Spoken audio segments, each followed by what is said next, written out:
नमस्कार दोस्तों, आप सभी का स्वागत है आज के विचार में। तो आज 15 अक्टूबर। तो आज का मुख्य विचार है कि लोग सत्य को इसलिए सुनना पसंद नहीं करते क्योंकि वो अपने अंधविश्वास को तोड़ना नहीं चाहते। तो ये था आज का मुख्य विचार। और अब बात करते हैं 15 अक्टूबर के साथ जुड़ी हुई विशेष घटनाओं के बारे में।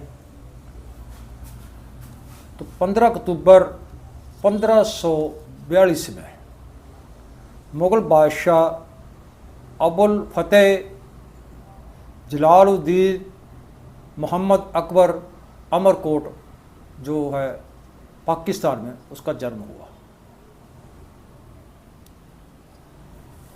15 अक्टूबर 1564 को मनुष्य शरीर की बनतर की खोज करने वाले एंड्रियास वेसालियस का देहांत हुआ।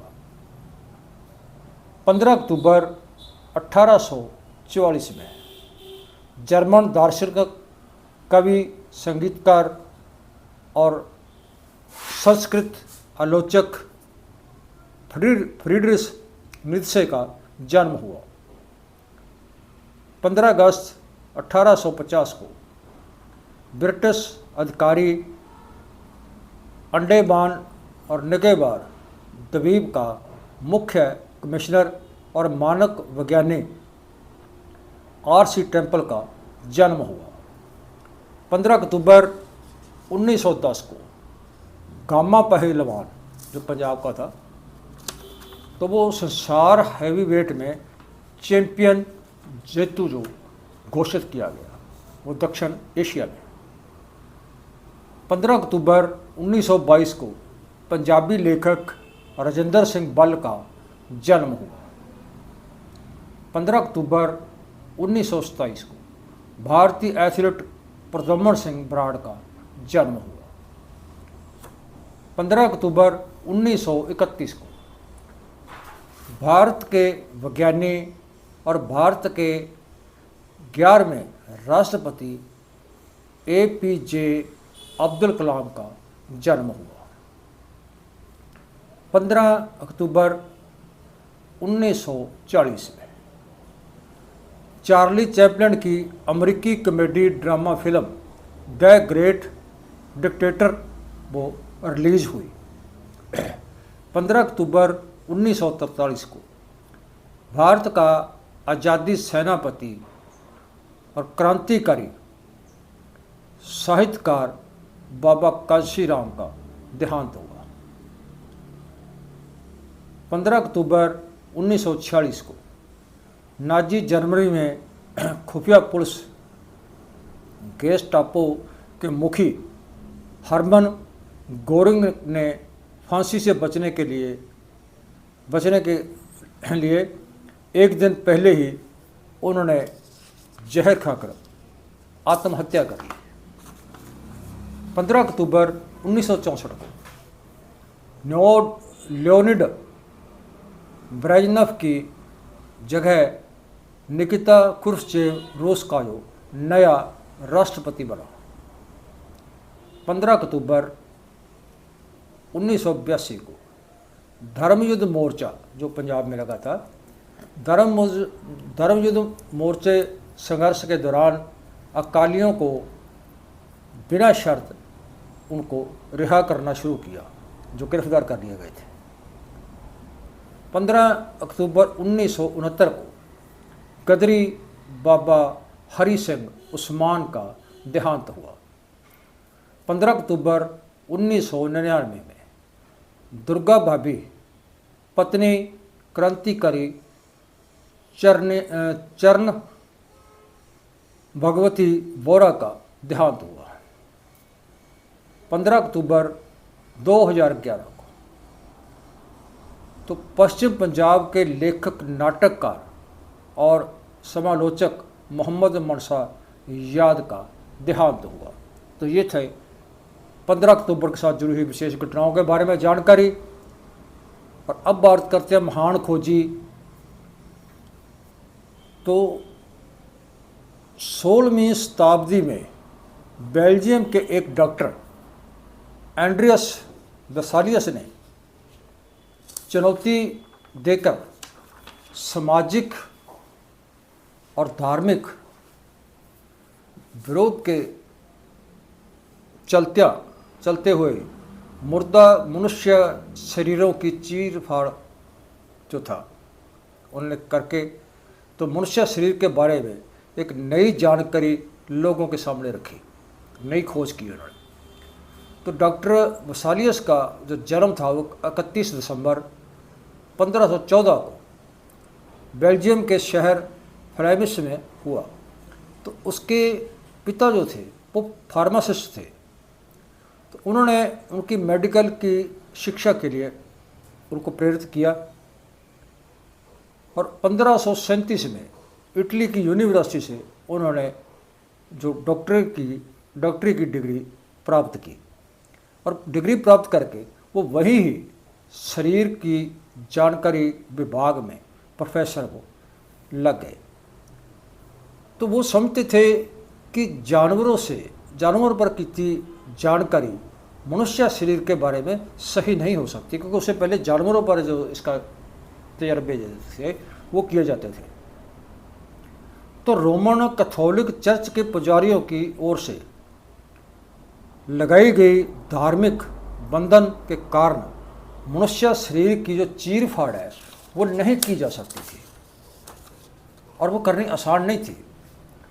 तो उसके विरोध के चलते फिर भी उन्हें डॉक्टर ने मुर्दों की जो है वो चीर फाड़ जो थी उसका पोस्टमार्टम जो था वो करते रहे और उनके ऊपर वो अपना प्रैक्टिस के आधार पर ही शरीर के जो अंदर अंग है, अंदरूनी अंग है, जैसे खून की धमनियाँ, दिमागी नसें, मांसपेशियाँ, हड्डियाँ के बारे में वो जानकारी लेते रहे और उस जानकारी को वो एक पत्र के रूप में लिखते रहे, नोट करते रहे। वो तो 1543 में उसने मनुष्य शरीर की जो संरचना है के बारे में प्रसिद्ध किताब डी ह्यूमनी कॉर्पोरिस फैब्रिका लिखी और मेडिकल क्षेत्र में इस पुस्तक ने बहुत से अंधविश्वासों को, बहुत सी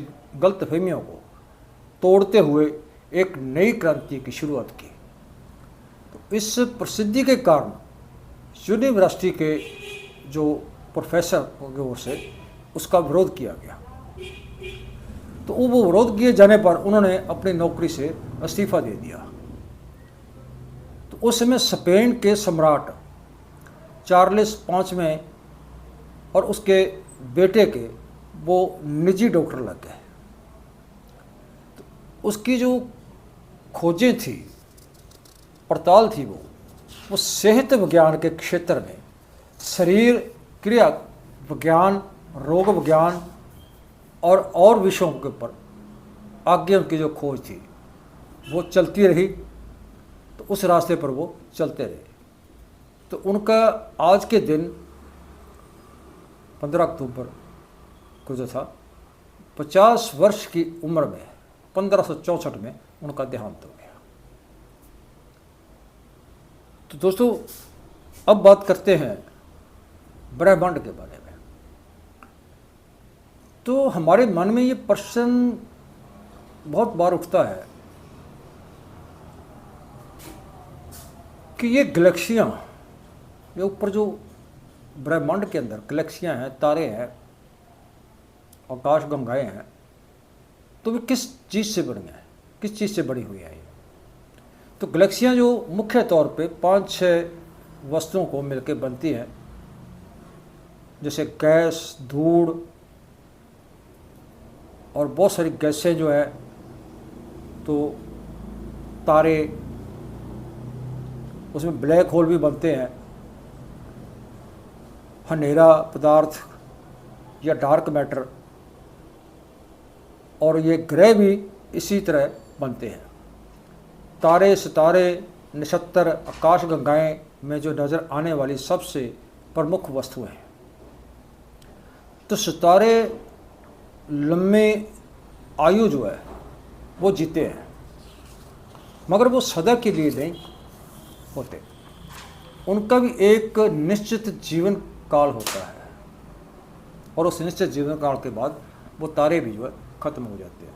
तो जैसे ही वो अपनी जो ऊर्जा है उसको वो इस्तेमाल कर लेते हैं, उसके बाद वो धीरे धीरे मध्यम पैने शुरू हो जाते हैं, और उसके अंदर की जो न्यूक्लिय संयोजन की क्रिया है वो कम होने लगती है, और धीरे धीरे वो जैसे दिया बुझ जाता है तो ऐसे वो बुझने लग जाते हैं, और अंत में वो मर जाते हैं। तारे भी जो अंत में मर जाते हैं और अपने पीछे छोड़ जाते हैं लाल दानव, यानी लाल रंग के तारे, चिट्टे बौने तारे, न्यूट्रॉन तारे, या फिर ब्लैक होल, जिसको ब्लैक होल बोला जाता है। या ये भी कह सकते हैं कि वो अपने जीवन का चक्कर एक पंद पूरा करके तो अगले पंद में पहुंच जाते हैं। हमें आकाश गंगाओं को देखने से मुख्य तौर पे तारे ही नज़र आते हैं, मगर असल में ये तारे एक गैलेक्सी के कुल हिस्से का एक महज छोटा सा हिस्सा ही होते हैं। तो तारे गैस के बने होने के कारण बने होते हैं, मगर जो तारे हैं उसके जो बीच का अंतर है या उसका माध्यम है, जिसको इंटरस्टेलर स्पेस भी कहा जाता है, तो बहुत बड़ी तादाद में ये गैस, उसके अंदर गैस मौजूद होती है। तो छोटी आकाश गंगाओं के बीच में भी उन तारों की जो अंदरली वो गैस है उतनी ही अंतर तारा गैस भी हो सकती है, जबकि आकाश गंगा के आकार का बढ़ने के साथ साथ अंतर तारा गैस का अनुपात जो है वो कम होता जाता है। तो अंतर तारा जो खला है, जो कमी है, स्पेस है जो उसको, तो स्पेस को अलग अलग क्षेत्रों में बांटा गया है। कुछ क्षेत्रों में लाखों डिग्री जो तापमान के साथ फैलने वाले और बहुत ज़्यादा गर्म होते हैं। तो इनका जो क्षेत्र है, इनके क्षेत्र में आयनीकृत गैस होती है, मतलब कि ये बहुत ज़्यादा तापमान के कारण ज़्यादा तारे परमाणुओं के इलेक्ट्रॉनों और अपने ऑर्बिटों को छोड़ जाते हैं। तो हर क्षेत्र में बहुत गहरे और मुकाबलतन ठंडे लगभग 10,000 केल्विन के आसपास होते हैं। तो गैस जितनी भी गर्म होती है तो उसका जो प्रेशर है वो भी उतना ही ज़्यादा बढ़ जाता है। तो जिसके साथ जिस तरह जब प्रेशर बढ़ता है तो गैस फैल जाती है, और उसे फैलने के बाद वो बहुत ज़्यादा महीन हो जाती है, बिल्कुल ऐसे जैसे हवा गर्म होने पर गुब्बारे का आकार बढ़ जाता है।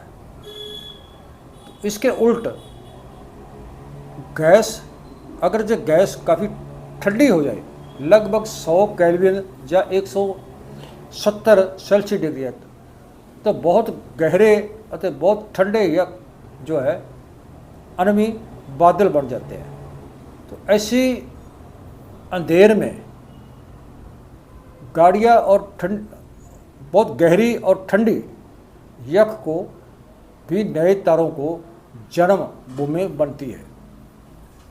बिग बैंग धमाके के दौरान, जब ये बिग बैंग धमाका हुआ तो सिर्फ हाइड्रोजन और हीलियम के परमाणु सृजित हुए थे, मगर जब तारे अपना जितना भी उसके अंदर ऊर्जा है वो बाढ़ लेते हैं और उसके बाद वो ख़त्म हो जाते हैं, तो उसकी ऊर्जा जो है मध्यम बढ़ जाती है। तो वो अपनी गैस का कुछ हिस्सा अंतर तारा खला में फेंक देते हैं। सिर्फ अब कहीं जाकर बद्ध परमाणु पुंज वाले जो भारी तत्व की सृजना होती है तो जिनको हम धातु कहते हैं। तो अब तक अंदाजन कुल गैस पुंज का लगभग 2% पुंज ही धातु के बदल सका है। इस तरह निर्मित हुए धातुओं में से लगभग 1/3 जो धातुएं हैं वो ब्रह्मांडी धूड़ के रूप में या फिर परमाणु के रूप में एक दूसरे के साथ जुड़ी होने के कारण कंकर, पत्थरों और उल्का आदि के रूप में वो वहाँ चक्कर काटते रहते हैं। तो ये था दोस्तों आज का विचार। कैसा लगा? अच्छा लगा तो ज़्यादा से ज़्यादा लाइक शेयर करना, कमेंट करके अपने विचार जरूर देना। चैनल को ज़्यादा से ज़्यादा सब्सक्राइब कर लेना। कल फिर मिलते हैं एक ऐसे ही और विचार के साथ। तब तक नमस्कार।